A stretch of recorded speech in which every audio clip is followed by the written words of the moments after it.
মাত্র 10 মিনিটে দোসা বানিয়ে আপনাদের সাথে পরিবেশন করব।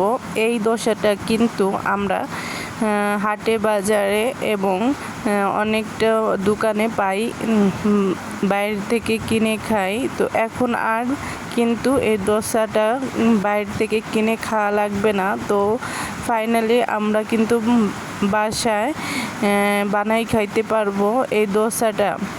চলো বন্ধুরা, আমি কিভাবে বানাই আজকে তোমাদের সাথে শেয়ার করি। তো প্রথমে আমি 2 কাপ পরিমাণ সুজি নিয়েছি, দেখতেই পারছো বন্ধুরা।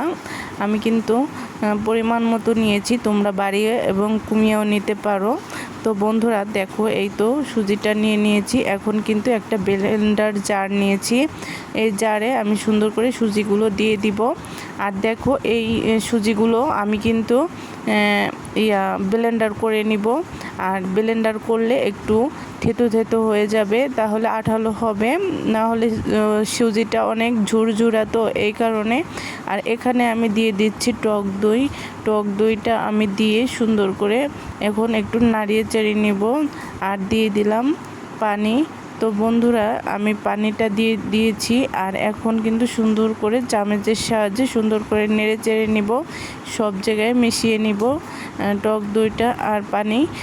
তো দেখো বন্ধুরা, আমি কিন্তু অনেক কষ্ট করে ভিডিও বানাই, তোমাদের সাথে শেয়ার করি। তোমরা অবশ্যই লাইক কমেন্ট শেয়ার করবে আর সাবস্ক্রাইব করবে বন্ধুরা। নতুন বন্ধুদের অসংখ্য ধন্যবাদ আমার চ্যানেলে ভিজিট করার জন্য। আর পুরনো বন্ধুদের অসংখ্য ধন্যবাদ প্রতিদিন আমার ভিডিও দেখার জন্য।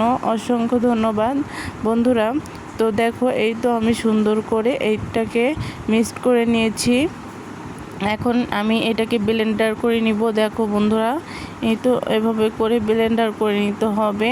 তো আমি কিন্তু এটাকে 10 মিনিট একটু রেস্টেও রেখে দিয়েছিলাম, একটু ফোলার জন্য। তো দেখো, এই তো আমি ফিরে চলে আসছি। আর কতটা মিহি হয়েছে দেখতেই পারছো। এটা কিন্তু একটা আঠালো ভাব চলে আসছে, একটা ডোর মতো।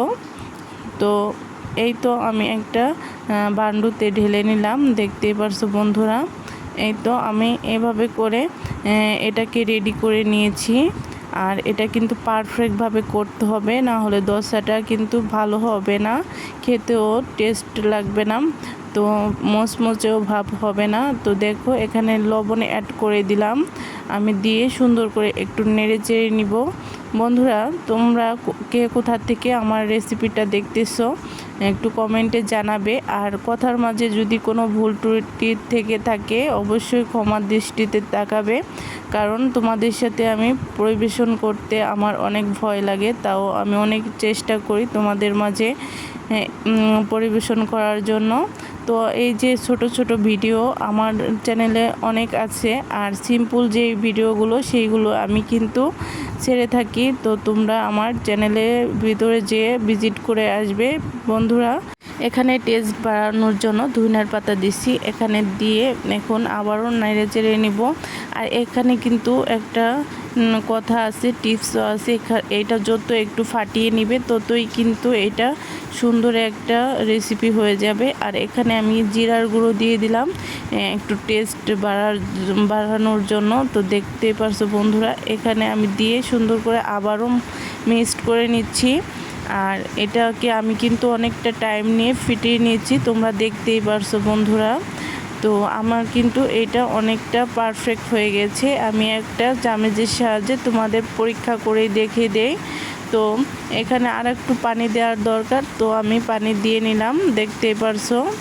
এই তো এভাবে করে আমি পাতলা করে একটা ডো বানিয়ে নিয়েছি, কতটা পারফেক্ট হয়েছে দেখতেই পারছো। তো এই তো আমার পারফেক্ট একটা ডো। আর আমি কিভাবে বুঝবো, এখানে চামচের পিছনে একটা দাগ কেটে নিয়েছি, তো দেখতেই পারছো সুন্দর একটা ডো হয়ে গিয়েছে। এখন কিন্তু এই ডোটা পারফেক্ট। তো আমি কিন্তু এটাকে রেস্টে রেখে দিব কিছুক্ষণ। তো এখানে আমি কিন্তু একটা কড়াই নিয়েছি সব সময় ব্যবহারের জন্য। তো এখানে তাপটা হয়ে গিয়েছে দেখতেই পারছো। এখন কিন্তু একবারে ফুল হিট আছে, তো আমি ফুল হিটে দিয়েই তাপ করে নিচ্ছি। এখন কিন্তু আমি লো হিটে করে সুন্দর করে আবারও এটাকে সুন্দর করে দিয়ে দিব। দেখো কতটা পারফেক্টভাবে আমি দিয়ে নিচ্ছি। তোমরাও চেষ্টা করবে বন্ধুরা। তো চেষ্টা করলে সব কিছুই পারা যায়। আর দোসা যদি ঘরে বানিয়ে এত মজাদার একটা দোসা খাওয়া যায়, তাহলে আমরা বাহির থেকে কেন কিনে খাবো আর বলো। তো এই তো আমি এখানে সুন্দর করে দিয়ে নিলাম। দেখো এই তো আমার সুন্দর করে দিয়ে নেওয়া হয়ে গেছে। আর কিছুক্ষণের মধ্যে কিন্তু এটা হয়ে যাবে। এখানে কিন্তু লো হিটে দিয়ে আস্তে আস্তে করে ভেজে নিতে হবে। তো আমি কিন্তু বারবার দেখতেছি যে ভাজা হয়েছে কি না। তো দেখো বন্ধুরা, এই তো আমার ভাজা কমপ্লিট হয়ে গেছে এটা। তো এখন কিন্তু সুন্দর করে একইভাবে সবগুলো কিন্তু উল্টে পাল্টে এরকম বানিয়ে নিব। দেখুন বন্ধুরা, কি সুন্দর একটা ডোসা হয়ে গিয়েছে। এটা খেতে কিন্তু দারুণ অসাধারণ, দেখতে পারছো। এভাবে করে আবারও আরেকটা দিয়ে নিলাম, দেখতে পারছো বন্ধুরা। আর প্রতিটা ডোসাই কিন্তু পারফেক্টভাবে আমার হয়েছিল, আর খেতেও কিন্তু দারুণ ছিল। এর সাথে আমি একটা সস ব্যবহার করছি, ওইটাও অনেক মজা ছিল। তো ওইটার ভিডিও দেওয়া হয়নি, তো অন্য সময় তোমাদের মাঝে শেয়ার করব বন্ধুরা। এই তো এভাবে করে প্রতিটা পিঠা বানিয়ে নিব ডোসাটা। তো দেখো কতটা সুন্দর এই ডোসা। তো আজকের ভিডিওটা কেমন লাগলো তোমরা কমেন্টে জানাবে। আর এই ডোসাটা কে কে খেয়েছো সবাই একটু বলবে। আর এখানে কিন্তু আমি একটা বানিয়ে নিয়েছি সস। এটা হলো বাদাম আর ধনের পাতা আর হলো সস, লাল সস। তো দেখো এই তো টমেটো সস দিয়ে বানিয়ে নিলাম। আর কতটা সুন্দর হয়েছে, এটা খেতে কিন্তু অসাধারণ ছিল। সবাই বাসায় ট্রাই করবে। সবাই ভালো থাকবে, সুস্থ থাকবে। আল্লাহ হাফেজ। আজকের মতো বিদায় নিচ্ছি।